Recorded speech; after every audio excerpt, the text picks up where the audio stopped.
higher and foundation to beat them all. We act together, or we lose. Everything is going to end.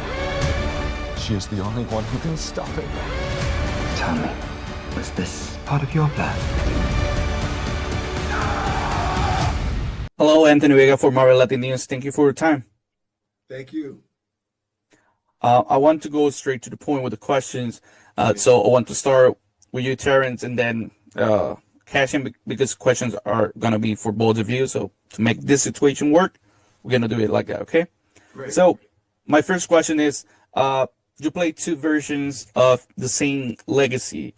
What is like working together to reflect that continuity?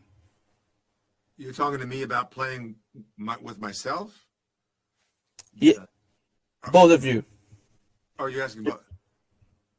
Ask a question again, please. Okay, so you play two versions of the same legacy. Oh, Dawn and Dusk. Yeah. Yes. Okay, yeah. So what is like to working together to reflect that continuity? Well, I think what's been established is because I'm Dusk, and then there's the middle of the day, and then there's Dawn. You know, I'm the sort of patriarch. I'm the father figure. I'm the advisor, the emeritus. I've been in the middle throne, and I've been Dawn. So I have the wisdom of the ages, and I'm there to just help nurture and hopefully, you know, keep the empire alive by educating the next, the next middle throner, which is him.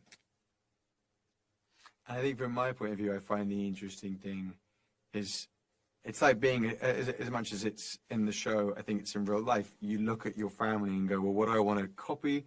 What do I want to get rid of? And inevitably, you try and be an individual, but you're always pulled back to being very similar to your elders. And I think I'm very lucky in that Terry and Lee have been so generous talking to me about their understanding of who Cleon is. And as a result, I think we do have a sort of shared understanding of who that man is, but, or at least we know enough to play the characters, because I don't know to what extent the Cleons even know who Cleon the First is. They're constantly grasping at, like, right, who is this man and who am I in relation to this man? It's a lot of fun trying to work out that puzzle. Yeah, because when you have Demerzel there sort of leading the way and being the teacher, we don't really know anything but what we've been taught and how to live in this bubble called the Empire, which can be limiting. Awesome. So if your characters had like a family dinner, who will sit where and who will cause drama? I think we'd all cause drama. I think maybe Demerzel would be at the head of the table. Yeah. Controlling her boys, so she likes to call us. Yeah, the boys. What do you think, Tony? I think so too. I think Demerzel would be the school marm and the mother and the lover, and you know, she teaches us everything. And then you would have, you know, the sort of, I don't know. Then I'm just the old man over in the corner going, yeah, I know what y'all are going to do, you know. And then you know, Day's character always wanting to burst out, and this one always wanting to be, like you said, find my individuality. Who am I? Who am I? But yet we're clones, so we're supposed.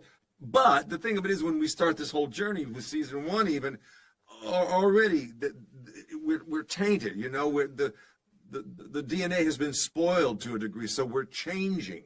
You know, we're starting to grab onto some kind of humanity that we didn't have before for 1,000 years. Awesome. So, what do you admire most of each other's performance? That's a great question.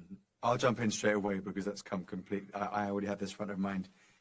I think that when I met Terry, I knew about his theatre work, and I'd not seen him on stage, but I'd seen videos of him on stage, and he has such an incredible presence and charisma that he brings to all of those roles.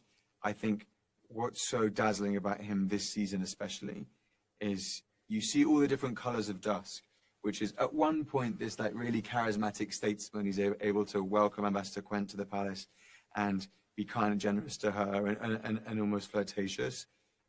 And then on the flip, you also have this quite fragile man who is looking down his life and thinking, who am I and what have I become and has it all been enough?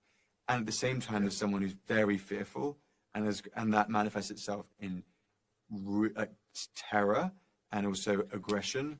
And I think the way Terry jumps between those three is so astonishing, and particularly in episode 10 of season 3, he has this like maniacal like anger and like genuine, he's like an insane person, but in a way that's entirely believable and grounded. He manages to make something incredibly heightened and elevated whilst also giving it this this reality and this human quality. I could talk all day about how great Terry is in the show, but Well, there you go, Terry. thank you. I would never say that if he wasn't here. I told him what to say. I have to say this just come to mind. made me. Yeah. I just remembered this. The very first day we got together and we started shooting, this was his first time ever working as an actor in anything, 5 years ago. And I remember the first day we were shooting, I think in the throne room or we were in the hologram. And I just remember that he had such an ability. He it's like he came fully formed and present and smart and available and could look everybody in the eyes and know their lines as well as his, and be able to be prescient enough to know where the scenes are going. And I felt, oh, this is the smartest guy in the room. I'm serious. And that you could drive the scene however it needed to be driven, if given enough lines to do that. Thank you, Terry. But he really is. And over the 5 years, it's just gotten more and more to the point of I'd just rather watch him than myself. I'm going to pay him later for that as well. Incredible. Thank you so much for your time. I really appreciate it. Thank you very much. Have a nice day. You too. You too.